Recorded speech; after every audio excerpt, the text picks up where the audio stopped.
premier type d'équation différentielle auquel on va s'attarder, ce sont les équations à variables séparables qu'on avait déjà vues en calcul intégral. Donc je vais aller quand même assez rapidement parce que c'est de la révision. Mais à chaque fois qu'on va voir une équation, ça va être de la même façon. On va voir le type de l'équation,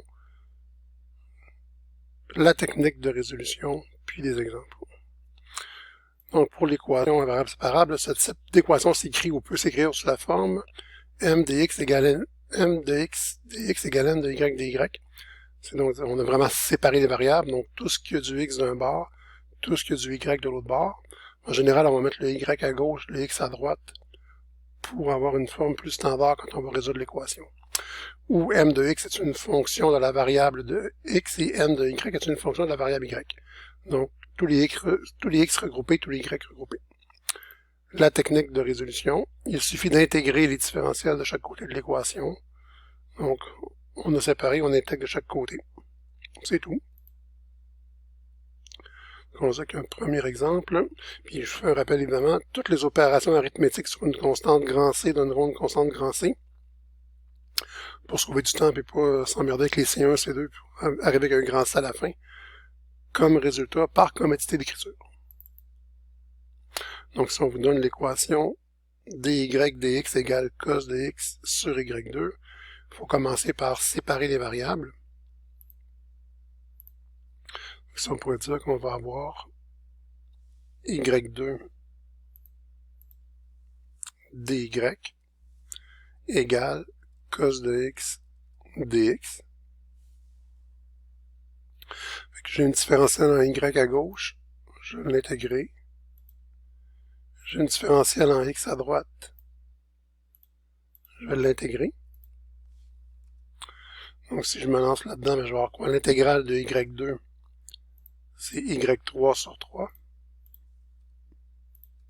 Je ne mets pas de plus à cette étape-là parce que le c que je mettrais pour cette intégrale-là se combinerait avec le c que je mettrais pour la deuxième intégrale pour faire un c global.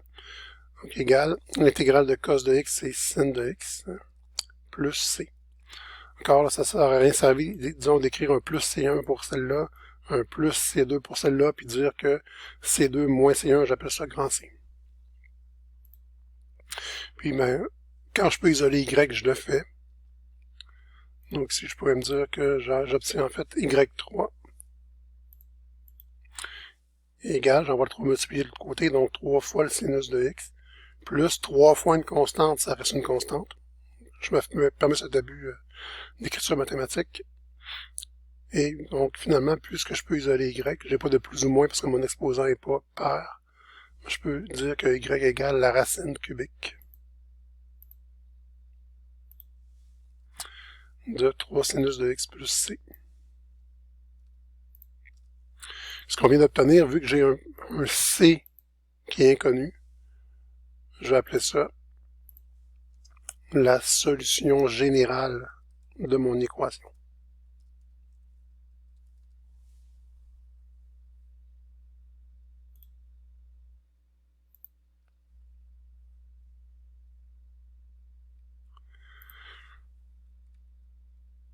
Si on regarde le deuxième exemple, où là j'ai une condition particulière, donc j'ai une condition, je n'appellerai pas initiale parce que c'est pas autant 0, mais donc je connais une valeur de ma fonction à un x précis. Quand x vaut moins 1, la fonction vaut 0.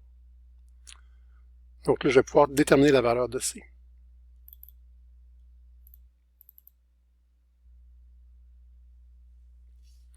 Donc la dérivée de y par rapport à x égale x2 1 à la y.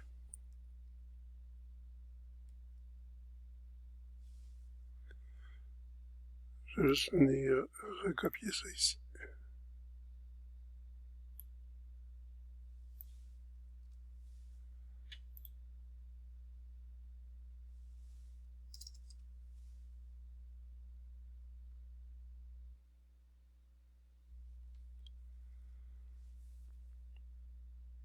OK. Donc, je sépare mes variables. J'aurais le dx va venir multiplier mon x2 ici. Puis le e à la y viendrait diviser. Mais diviser par e à la y, c'est comme multiplier par e à la moins y. J'ai e à la moins y dy égale x2 dx. J'ai séparé mes variables, je peux intégrer de chaque côté.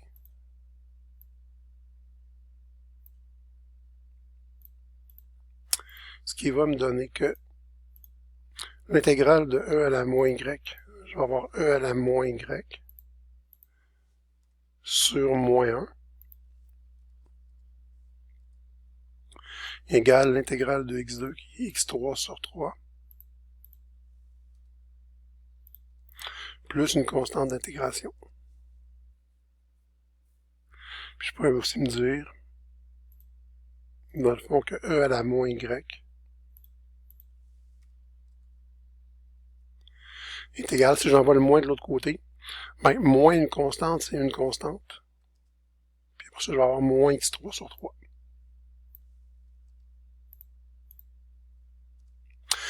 Puis, évidemment, je vais vouloir isoler y, mais pour isoler y, il va falloir que je mette des ln de chaque côté.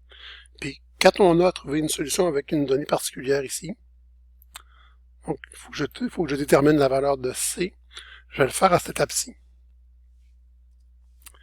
Pour que ce soit juste plus simple de calculer. Donc, je remplace x par moins 1 et y par 0. Ça veut dire que e à la moins 0, donc e à la 0, égale c moins, puis ici, mais je vais remplacer mon x par moins 1.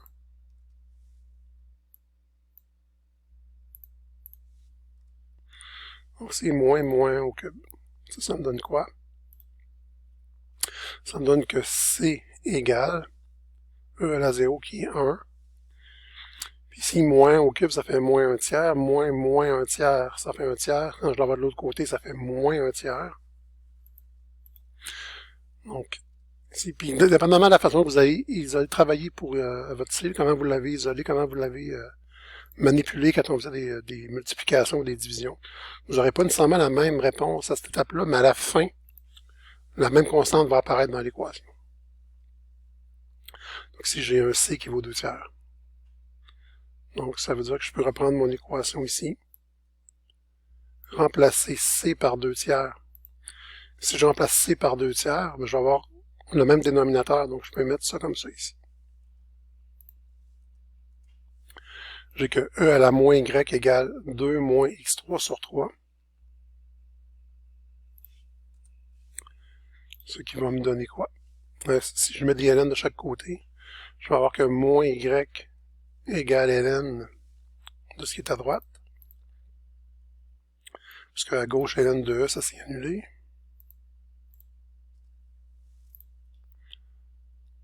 Ce qui veut dire que y égale moins ln de 2 moins x3 sur 3.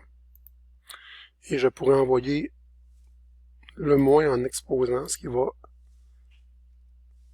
inverser ma fraction. Donc y égale ln de 3 sur 2 moins x3.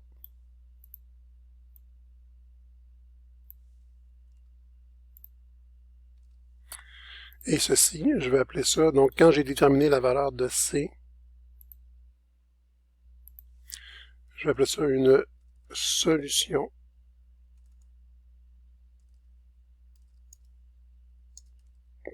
particulière.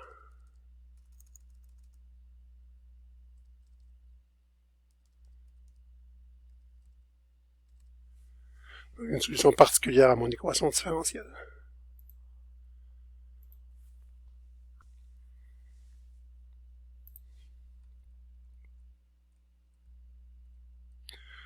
Dans les exercices, il y a seulement le dernier numéro où on vous demande une solution particulière.